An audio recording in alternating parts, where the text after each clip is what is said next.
নমস্কার, সবাইকে সুন্দরবন ডায়েরিতে স্বাগত জানাই।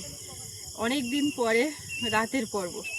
আর আজকে পর্বটা ডায়েরিতে শুরু করার কারণ হচ্ছে, আপনারা তো ইতিমধ্যেই গতকাল দেখেছেন যে আমাদের আপ্যায়নে একজন দিদিভাই এসছেন, সঙ্গে আরেকজন আছে। তো যে দিদিভাই এসছেন সত্যিই খুব ভালো মানুষ আর খুব মিশুকে এসেছেন। বিকালবেলা আমি হাটে গেছিলাম, ওনাকে সঙ্গে নিয়েই একেবারে ঢুকেছি। তো হাট থেকে ফিরে তারপরে যে ভিডিওটা আপনারা গতকাল দেখেছেন সেটাকে রেডি করে আপলোড করলাম। তার মধ্যে মেয়েটাকে সামলে খাইয়ে ও একটু ঘুমিয়ে গেছিলো, কিন্তু ওর ঘুম এই সন্ধ্যাবেলা ঘুমালে বেশিক্ষণ না, এক্ষুনি উঠেও পড়েছে। তো তার মধ্যে এখন সবাই মিলে একসঙ্গে বেশ ভালো একটা মুহূর্ত কাটাবো, তার কিছু কিছু আপনাদের সামনে শেয়ার করব। তো সঙ্গে থাকুন, দেখতে থাকুন, আশা রাখছি ভালো লাগবে। আর যারা নতুন দেখছেন আমাদের চ্যানেলটি সাবস্ক্রাইব করে সবাই পাশে থাকবেন। তো সাথে থাকুন। এখন রাত্রিবেলাতে ওনাদের জন্য মানে রুটি আর মাংস হবে। আর আমরা তো ভাত খাই, ভাত আছে। সৌরভ আবার বায়না করলেও রুটি খাবে, তো রুটি মাংস এটাই মেন হবে। আর একটু জিজ্ঞাসা করছিলাম যে ডাল করি, তো বললো একদম ডাল টাল কিছু না, ওই যা হচ্ছে ওটাই, দুটো করে রুটি খাবেন এরকম বলে। খাওয়া দাওয়ারও সেরকম ব্যাপার নেই। যাই হোক, কিন্তু আমাদের বাড়িতে এসছেন, আমাদের যতটুকু যা করার চেষ্টা তো করব। এখন দেখি যাই, রান্নাবান্না শাড়ি, মেয়েটা উঠে গেছে, কাকিমা আছে, ওরা যায়নি, থাকতে বলেছিলাম। কেননা বাড়িতে এদিকে ওর ঠাম্মা বাড়ি নেই, মেয়েটাকে ধরারও ব্যাপার আছে। আর এদিকে না থাকলেও ঠিক মতো হবে না, ওই জন্য আছে। যাই হোক, আর কথা বলবো না, একটু রাস্তার উপরে আসলাম। এখন নদীতে আস্তে আস্তে জোয়ার হচ্ছে, সেই জাল ফেলতে অনেক রাত হয়ে যাবে। এই বাড়ির দিকে গোছগাছ করি। রান্নাঘরে ঢুকে গেছি, এবার একটু মশলাপাতি মিক্সারে বাটবো আর এই রেডি করব। দিদিরা সব আছে বাইরে বসে কথা বলছিলাম, ভালোই সময় কাটছে আর কি, এক কথায়। দিদি আর একটু চা দেবো? না না না, এখন আর খাবেন না? আগে একবার সন্ধ্যাবেলা খেয়েছেন, এখন তো অনেকটাই রাত হয়েছে, 9টা বেজে গেছে। উনুনটা সাজিয়ে নিই, অল্প একটু ডাল বা কোনো ভাজা টাজা কিছু করি। नहीं खाएंगे वो सब। নাই খাইনি। हाँ, ওই যে এসছে এই চিকেন খাবে। वो बोलो मत, खिला देगा हम। আচ্ছা,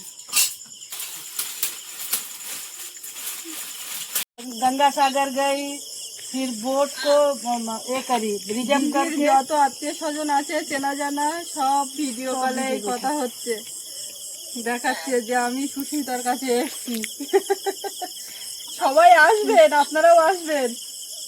আর আমি এই কথা বলছি মিক্সির বাটি হাতে, রান্না করব তো মশলাপাতি বাটবো। আগে কয়েকজনের সঙ্গে মানে হলো কথা, অনেকজন ছিল দেখলাম, তারপরে আবার এটা এখনো বাটতে পারলাম না, আপনার সঙ্গে কথা হচ্ছে। তো রান্না বান্না হচ্ছে, খাওয়া দাওয়া হবে, তার মধ্যে এই সবার সঙ্গে কথা হচ্ছে, ভালো লাগছে। হ্যাঁ, যাওয়ার ইচ্ছা আছে, কোনো এক সময় যাও। হ্যাঁ, যাও, একদম একদম। সবাই আমাদেরকে দেখে। हाँ, সবাই ये पुराना घर से देखती है मैं। ये जब एकदम नया बना, ये सब मट्टी डालती थी, उधर से हम देखते हैं कंप्लीट होया सब। ये पेट में आई। पियाली का घर भी देखी हम, अभी तो कॉलेज बीच में पियाली जाके आया, वो भी देखी। ঠিক আছে, ভালো লাগলো কথা বলে। ভালো থাকবেন আর আসবেন সম্ভব হলে। चिराग वही लॉज में है उधर। শোনা মা, বাবার শোনা মা।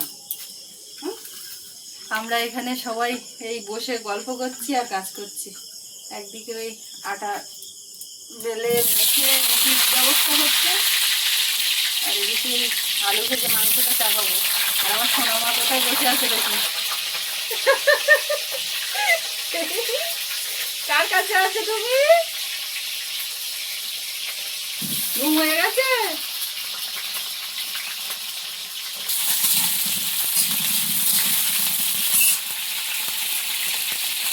দিদিদের আন্দামানে কোথায়, বাড়ি কোথায়, আন্দামানে কোথায় থেকে, মানে ওটার নাম কি? ওই কোটলা। ওইটা তো একদম পুরো শহর। सिटी है, कैपिटल, अंडमान का कैपिटल है। তো ওইখানে কি আমাদের এখানকার মতন মানে জিনিসপত্রের দাম না বেশি বেশি? অনেক বেশি না? এদিকে भिंडी 140 180। তাহলে ওখানকার মানুষের আয় রোজগারের টাকাটাও তো ওরকম বেশি পড়ে যাবে। জিনিসপত্রের দাম বেশি হলে তো রোজগারও বেশি হবে, না হলে হবে কি করে? रोजगार इधर अच्छा है बोलोगे तो सारा इधर से आदमी जाता वहाँ काम करने। सुंदरबन में अनेक लोग যায় তো, ওদিকে যায় তো, আগে আরো বেশি করে যেত। আমার যে বিল্ডিংটা বানিয়েছে না, কন্ট্রাক্ট নিয়ে সুন্দরবনের লোক ছিল।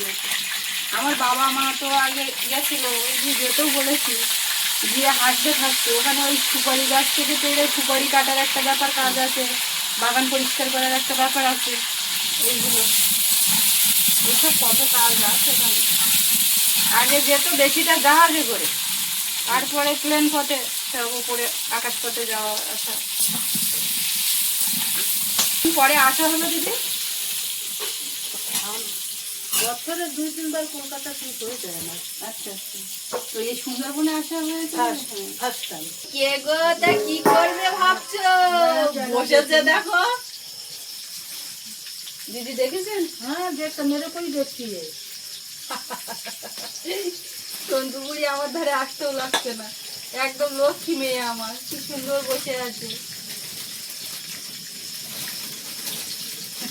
টাটা, টাটা করো। এটা সোনা মা হয়ে বসে থাকো তো।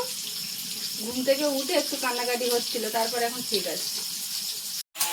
আমার ঘরের লোক সরকারি চাকরি একদিকে করছে। মাংস কষানো হচ্ছে, একদিকে রুটি হচ্ছে। আর সারাদিন পর এখন কিন্তু আমরা ড্রেসটা, আমি কি দিদি সবাই কিন্তু নাইটি পরে আছি। ওটা নিয়েও আলোচনা করছিলাম, দিদিও বলছিল যে আমরা এই পরে আছি, কে কি বলবে।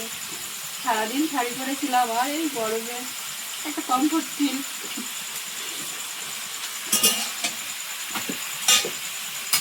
ওই কথায় কথায় রান্না হয়ে যাচ্ছে, এর মধ্যে একটু গরমও লাগতে পারে, কিন্তু অসুবিধা নেই, বাইরে হাওয়া আছে। তা আমি এখানে বলে সবাই এখানে মতো। তরকারিতে জল ঢেলে দিলাম, দিয়ে এই রুটিগুলো করে নিচ্ছি। সোনা, ঠাকুরদার ডেকে নিয়ে আসো, রুটি হয়ে গেছে। রুটি তরকারি সব খাবে, আর ওই যে দাদা আছে তাকেও ডাকবে।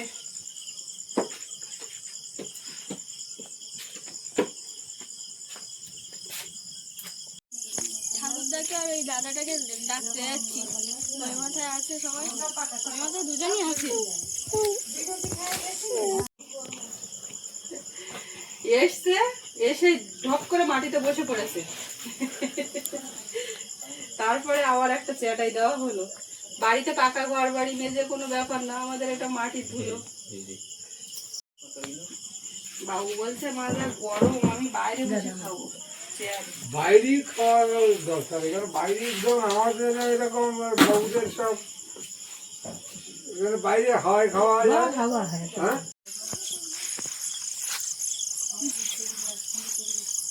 फोन पानी में गिर गया, कैसा जाएगा?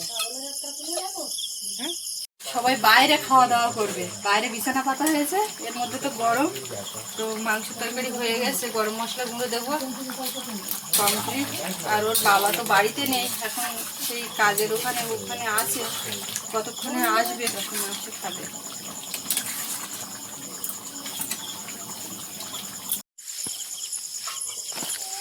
কে খাবে কে খাবে সব এখানে যে যাওয়ার মতো বসে গেছে। বললাম যে ওই মাথার দিকে দিয়ে আসি, চেয়ার টেবিলে বসবেন। हाँ और मुझे रखला কেমন লাগছে? हाँ टेस्ट है बढ़िया, এই জায়গাটা কেমন লাগছে? जगह कैसा है? जगह भी अच्छा है। খাওয়াবো তো বটে, আমরাও তো খাবো মাংসের তরকারি দিয়ে। क्या हो হ্যাঁ? खाने बैठ जाऊंगा बस। হ্যাঁ বসছি, আপনাদের আর কিছু লাগছে নাকি? कुछ नहीं मानता हूँ। वो जो छाना क्या उसको छाना केक बोलते हैं ना, वो थोड़ा दे। আচ্ছা, তোমার একটা দেবো?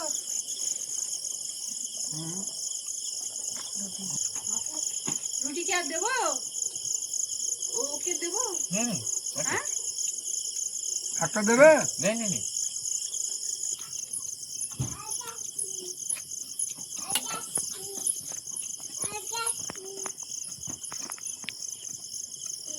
যাচ্ছি যাচ্ছি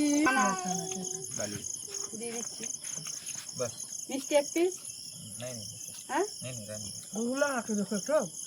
खा लो अगर जरूरत।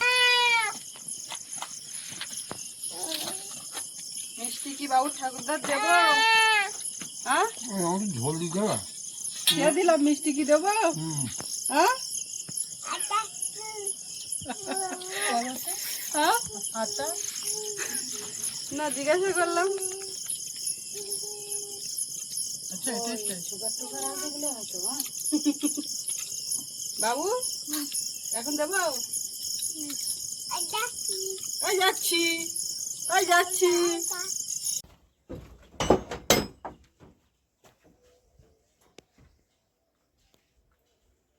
রড বাঁধাবাঁধি হয়ে গেছে, ওরা একটু সকাল সকালে খেতে চলে যাচ্ছে, আবার একটু পরে আসবে, এসে ধাপের কয়েকটা কাট মারতে বাকি আছে।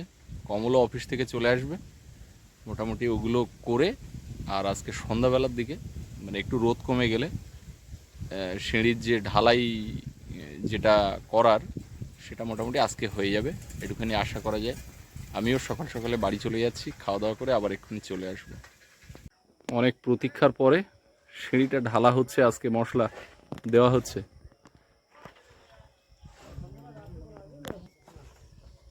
অবশেষে আমাদের সুরঞ্জন সিঁড়িতে প্রথম এক গামলা কি বলে ওটা, এক কড়াই মশলা দিল।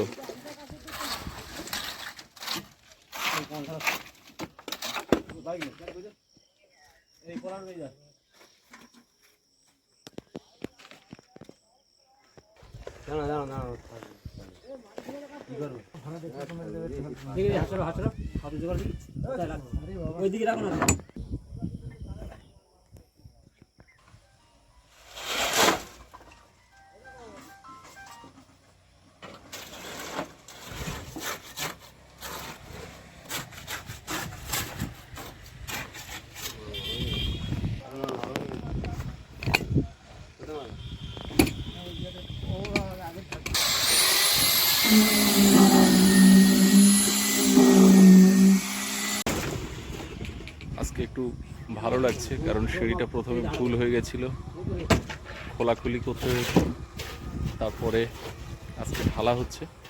আসলে এই সিঁড়ি এমন একটা জায়গা, যদি প্রথমে কম্প্রোমাইজ করে আর ঢেলে দেওয়া হয় তাহলে সারা জীবন তার দুর্ভোগ বহন করতে হবে। কারণ হাইট কম বেশি হলে বা স্টেপগুলো কম বেশি হলে সেই ভুলটা সারা জীবন বহন করতে হবে। ওই জন্য একটু ধৈর্য ধরে ঠান্ডা মাথায় ওটাকে খুলে আবার রেডি করা হয়েছে। আর আমাদের এই অঞ্চলে এই 4 ফোল্ড সিঁড়ি কারো বাড়িতেই নেই, মনে হয় প্রথমই হচ্ছে আমাদের এখানে। তো সেই কারণে একটু জানা বোঝারও ব্যাপার আছে, সকলে ওই 2 ফোল্ড সিঁড়ি করেই অভ্যস্ত। তো যাই হোক, এই দুটো ল্যান্ডিং দিয়ে যে সিঁড়ির অর্ধেক অংশটা হচ্ছে, এই সূচনাটা ঠিকঠাক হলে তারপরে শেষ পর্যন্ত ঠিকঠাকই চলবে আশা করা যায়। নিচে তাহলে কটা স্টেপ হলো? 5টা। এখানে 5টা, এখানে 5টা, ওই যে রড ওদিকে আছে ওইখানে একটা ল্যান্ডিং, ওখানে 5টা, তারপরে ছাদে গিয়ে হ্যাঁ 5টা। তো মোটামুটি এই 4 ফোল্ড সিঁড়ি কটা স্টেপ হচ্ছে? 20টা। 20টাতে আমাদের নিচে ক্লিয়ার থাকছে 10 ফুট। আর এই যে ল্যান্ডিংগুলো এগুলো হচ্ছে 2.5 ফুট, মানে 30 ইঞ্চি করে হাইট। হ্যাঁ একটা ল্যান্ডিং 30 ইঞ্চি করে, হ্যাঁ 2.5 ফুট। আবার ওটা উঠলে আবার ওটা আরও 30, মানে 60 ইঞ্চি, 5 ফুটে ওটা। আর ওইটা 7.5 ফুটে, আর এটা 10 ফুটে। সুপ্রভাত। আপনারা গতকাল রাত্রি পর্যন্ত দেখছিলেন সবাই একসঙ্গে খাওয়া দাওয়া গল্পগুজব হচ্ছিল। আর আজকে আমিও খুব সকালবেলা উঠে পড়েছি। সকালবেলা বলতে একটু যে দেরি করে ঘুম থেকে উঠি, যেহেতু বাড়িতে কেউ আছেন আত্মীয়, তো মানে একটা মাথায় কাজ করছে যে উঠতেই হবে। ওদিকে তো 10:30টার মধ্যে সব খাওয়া দাওয়া করে ওদিকে কাকিমারাও চলে গেছে, সবাই রুমের দিকেও চলে এসছে। আর তারপরে সোনামাকে ছেড়ে দিয়ে আমি খেয়ে নিচ্ছিলাম। এর মধ্যে খাওয়া শেষ না হতে হতেই ওর বাবা ঢুকলো, সে খেলো। আর মেয়েটা চারিদিকে বারান্দায় ঘুরে, তাকে ধুইয়ে ঘুম পাড়িয়ে দিলাম। তো সে ঘুমালো, প্রায় 12টা বেজে গেছে। তারপরে গরমে তো ঘামে একেবারে 100 হয়ে গেছি, নিজেও গা হাত পা ধুয়ে ফ্রেশ হয়ে ঘুমাতে ঘুমাতে প্রায় 1টা বেজে গেছে একদম। আর তারপরে এই 5:30 নাগাদ সকালবেলা উঠলাম। আমি যেই বিছানা থেকে বেরিয়েছি অমনি মেয়েটা তার ওঠা সঙ্গে সঙ্গে দেখলাম উঠলো, কাঁদলো। তা আমি আর ঘরের দিকে যাইনি, সে উঠে টুটে একটু কেঁদে আবার অন্যদিকে ফিরে শুয়ে পড়েছে, ঘুমিয়েছে। তো তার মধ্যে আমি একটু নিজে ফ্রেশ হলাম, টুকটাক কাজ ছিল সেগুলো করে, আর চা করে ফ্লাক্সে রেখেছি, রেখে এখন যাচ্ছি ওদিকে রুমের দিকে। দিদিভাই কি করছেন, উঠেছেন নাকি, কি অবস্থা সেটা দেখতে। কিন্তু এই যে বেরিয়েছি এর মধ্যে কিন্তু সোনামা উঠেছে। তো আমি আর ঘরের দিকে যাইনি, কথাও বলিনি, এখান থেকে গিয়ে ওকে বের করব। এবার আমাকে না দেখতে পেলে খেলবে, তো খেলতে থাকুক, দেখি কি করছে। চোখ মুখ পুরো ফোলা ফোলা, আর একটু বেলা হলে আস্তে আস্তে ঠিক হয়ে যাবে। আর আজকে সকালে উঠেই সেই রোদটা নেই, তার কারণে এখনও বেলা তো সেইভাবে হয়নি। 7টা 7:30 বাজতে পারে না, রোদ উঠে যায়। দিদিভাই উঠেছেন? Good morning. আবার ফিরলাম, দেখি মেয়েটা কি করছে। ওদিকে বললাম যে চা এখানে দিয়ে যাই, তো বললো না আমি যাচ্ছি, অসুবিধা নেই, তোমার আনতে হবে না। সৌরভকে ডেকে দিয়েছি, ওর আজকে সকালে পড়া আছে। কালকে রাত্রি যখন ঘুমাতে যাচ্ছে, ওমা কালকে আমার সকাল সকাল ডেকে দেবে কিন্তু। বলি কেন? বলে আমার কাল সকালে পড়াবে, মানে বিকালের যেটা পড়ানো থাকে। তো ওই জন্য তাকেও ডেকে দিলাম, উঠেছে, ব্রাশ করছে, পড়তে যাবে। আকাশ পুরো মেঘলা কালো হয়ে আছে, ওই জন্য আমি বলছি রোদ আজকে বেরোবে কখন। রোদ বেরোনোর তো ব্যাপার নেই। ওই সময় কী ভাবছো? ব্রাশ ট্রাশ করে দাঁড়িয়ে আছে। ওই আর একজন সকালবেলা উঠে পড়েছে, ও অনেকক্ষণ উঠেছে, আমি যখন ওইদিকে যাই তার আগে উঠেছে।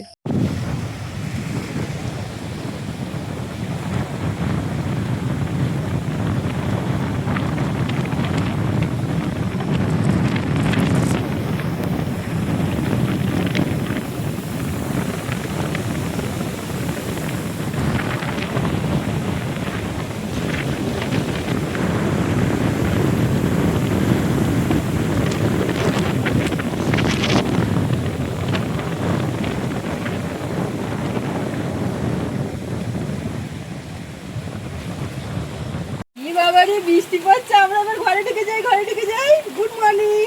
এরা খুব বৃষ্টি পড়ছে, কি হবে, আনন্দ করছে ও দেখে। ঝড় উঠেছে, বৃষ্টি পড়ছে, আর ওর দাদা ডাকছে চলো চলো চলো। বৃষ্টি তো এক পশলা হলো, যা হোক অল্প হলেও রাস্তা কিন্তু কাদা হয়ে গেছে। এবারে যাওয়া যাবে না। দিদিভাই রাস্তার উপরে উঠে দেখলেন নিজে, হ্যাঁ? এবারে গাড়ি করে যে একটু দিয়ে আসবে, ও সেটাও হচ্ছে না। আবার দিদি টোটোর কথা বলছিল, সেও যে আসতে বলে একদম ঢুকবেই না এই রাস্তায়। তো এখন যেটা প্ল্যান চলছে, এই মাঠ আট দিয়ে ঘাসের উপর দিয়ে দিব্যি হাঁটা যাবে। ওনারা ওই রাস্তার উপরে উঠলে ওখান থেকে একটু মানে ওই রাস্তায় গাড়ি চলে, ওখান থেকে গিয়ে দয়াপুর হয়ে তো বেরোবে, তো ওখান থেকে যাবেন। আর পথে যদি কোনো অসুবিধা হয় ফোন করবেন, আর সাবধানে আসুন, আবার আসবেন। जरूर आएगा। आप लोग अंडमान आओ जरूर। हाँ अंडमान आओ। হ্যাঁ আন্দামান যাবো। सुनो, हम लोग वहाँ चढ़ेंगे ना, तो टोटो का फोन नंबर होने से आप जगह का नाम तो ফোন मालूम। নাম্বার এ করতে লাগবে না, ওখানে একটু দাঁড়ালে ওই রাস্তায় কন্টিনিউ গাড়ি চলে, মানে সারাক্ষণ যেতে থাকে। আলাদা করে স্পেশাল করে একজনকে আসতে বলতে লাগবে না, बाई चांस नहीं मिला तो মিলে যাবে। হ্যাঁ, আর যদি না মেলে ব্যবস্থা হবে, আপনি আসুন। ওইভাবে আলাদা করে কাউকে বলে ডাকতে গেলে সেটা একটা वो আলাদা। ठीक है, हम दे देगा না डबल না, টাকা पैसा। তো সেটা নিয়ে ব্যাপার না, কিন্তু কে কোন পরিস্থিতিতে আছে এখন তো হুট করে বললে যদি না আসে, সেটাও দেখা হচ্ছে। আপনি ওই পর্যন্ত আগে পৌঁছান। टाटा। ভালো থাকবেন आप लोग ভাই, ভালো থেকো। आप अंडमान आइएगा जरूर है। হ্যাঁ, হ্যাঁ, আমি হ্যাঁ। রাত্রি বলছিলাম, বলছি যাবো, আন্দামানে যাবো। একবার যেতে হবে, ঘরটর গুলো হয়ে গেলে কোথাও তো যাই না। তো দিদি বারবার করে বলেছে, আর কালকে যা ভিডিও কলে সবার সঙ্গে কথা বলালো, তো ভাবলাম আন্দামানেই তো প্রচুর দর্শক আমাদের ভালোবাসার আছে তো, মানুষ আন্দামানে প্রচুর আছে। দর্শক আছে। তো একবার গেলেই তো হয়। এরকম বলছিলাম দুজনে, কিন্তু দেখা যাক আজকে কখন থাকলে কখন ভালো মিলে। হতো। সেটা তো বারবার করে বলছি থাকার জন্য। ঠিক আছে, হ্যাঁ। बाबा छोड़ देगा ना। হুম। ওই আপনারা যাবেন বলে যাচ্ছে। ठीक है। হ্যাঁ। দিদি ভাই টাটা টাটা টাটা দাও, হাত উঁচু করো। কালকে এতক্ষণ সকালবেলা এক রাউন্ড ফোন হয়েছিল, তার মধ্যে হঠাৎ সিদ্ধান্ত নিয়ে চলে গেল। এই মুখটা ওরম করছে কেন? ও তো মুখটা নিয়ে কাঁদো কাঁদো ভাব। আয় আয়। ওই দিদি এসে সঙ্গে সঙ্গে নিয়েছিল, গেছিল, কিন্তু অন্য সময় যেতে চায় না তো। দেখো মেয়ে কাঁদো কাঁদো ভাব। বৃষ্টি কিন্তু সেইভাবে হলো না, এই মেঘলা করে যাচ্ছে, আর যাই হোক একটু হয়ে রাস্তাটা কাদা করেছে। তো ওদিকে তো দিদিভাইরা মাথার দিয়ে চলে গেলেন, অল্প সময়ের জন্য আসলেন, ভাষা অন্য কিন্তু মনের টান, ভালোবাসার টানে এসছেন। সত্যি খুব ভালো লাগলো। আবার কবে আসবেন, কারণ অনেকটা দূরে, যখন আসবেন আবার হয়তো এখানে আসবেন, দেখা হবে। আর ওদিকে ওর ঠাম্মা আজকে আসবার কথা, ফোন করবো দেখি কী ব্যাপার, মানে বেরিয়েছে নাকি। এই কদিন তো আজ বেরোচ্ছে কাল বেরোচ্ছে করতে করতে তো এই 10-11 দিন হয়ে গেল, আসছে নাকি তাও জানি না। তো যাই হোক, আজকে এই পর্বটা এখানে শেষ করব। আপনাদের কেমন লাগলো কমেন্টে জানাবেন। আর সবাই ভালো থাকবেন, দেখা হচ্ছে আগামী পর্বে। এতক্ষণ সাথে থাকার জন্য সবাইকে অনেক অনেক ধন্যবাদ।